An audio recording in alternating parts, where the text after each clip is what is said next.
Good morning, this is Kinga from Beacon. I get so many questions about how women can get by in the UAE, and since this is an Islamic country, how women are being treated, and there are so many false data about this. So I want to clarify a few things. Being a woman in business in the UAE for the past 10 years, I think I have somewhat of an experience in this field, and I have been very lucky and honored to be included in some really prestigious business groups and business spheres.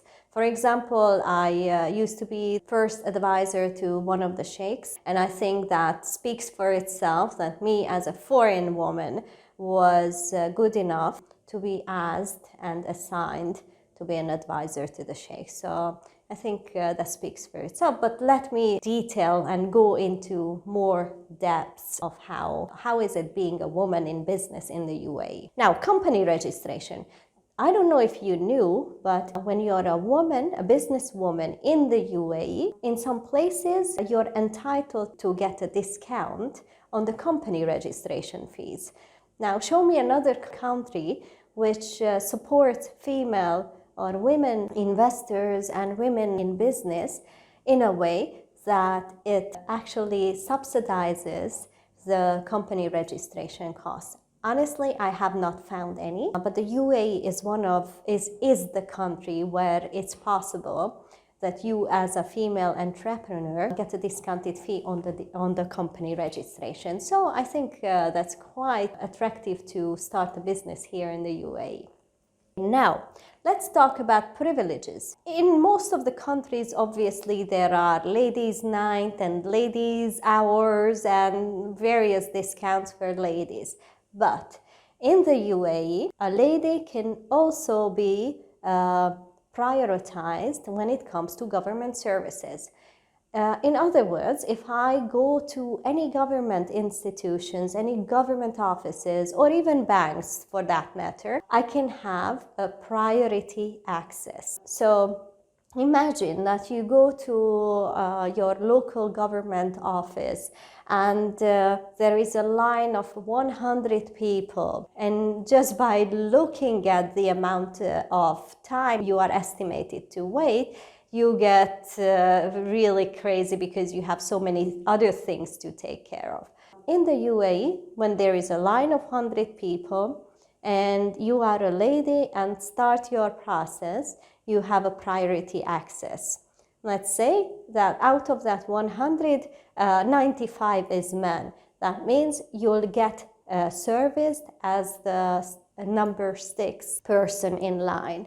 Now that is something I really like. I mean, honestly, being so honored and cared for and treated well, I've never ever experienced this kind of treatment in any of the Western countries which claim that they treat women equally.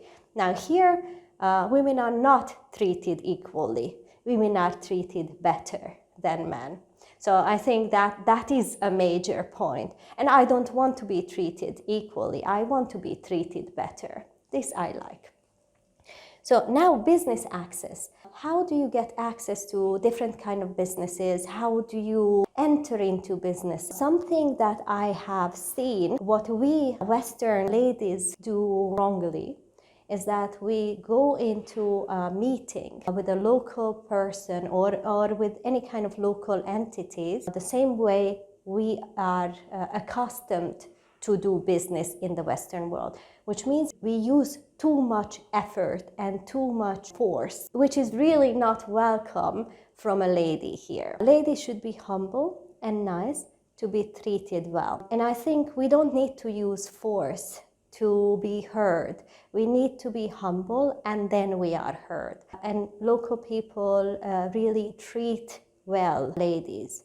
I have had so many experiences when I walked into any kind of government offices, and when I had a problem, when I was humble and talked to a local person, they were always very helpful with me.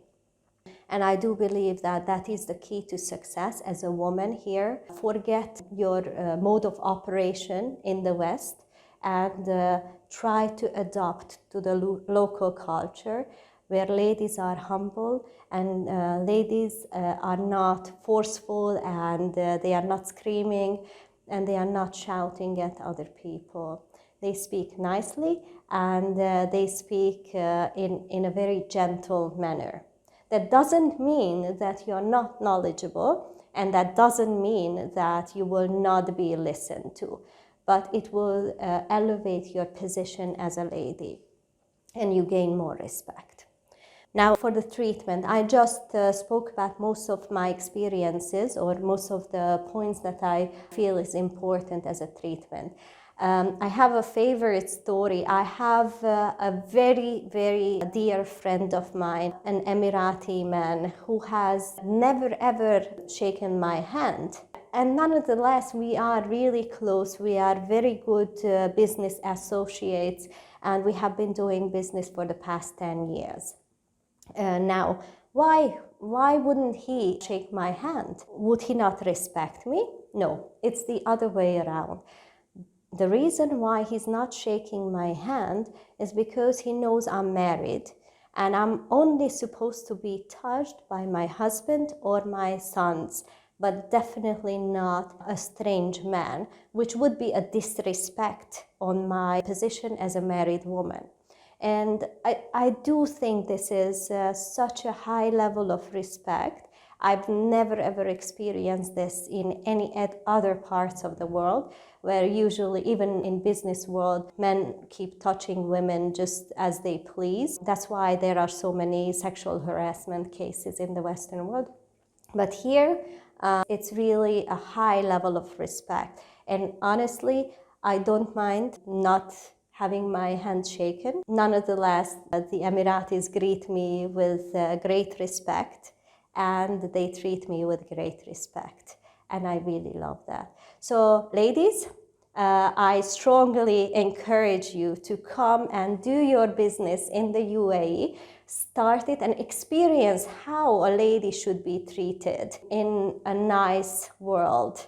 So come and take advantage of this unspoiled world, and take advantage of the discounts you can get on company registration, and start building your professional career here in the UAE.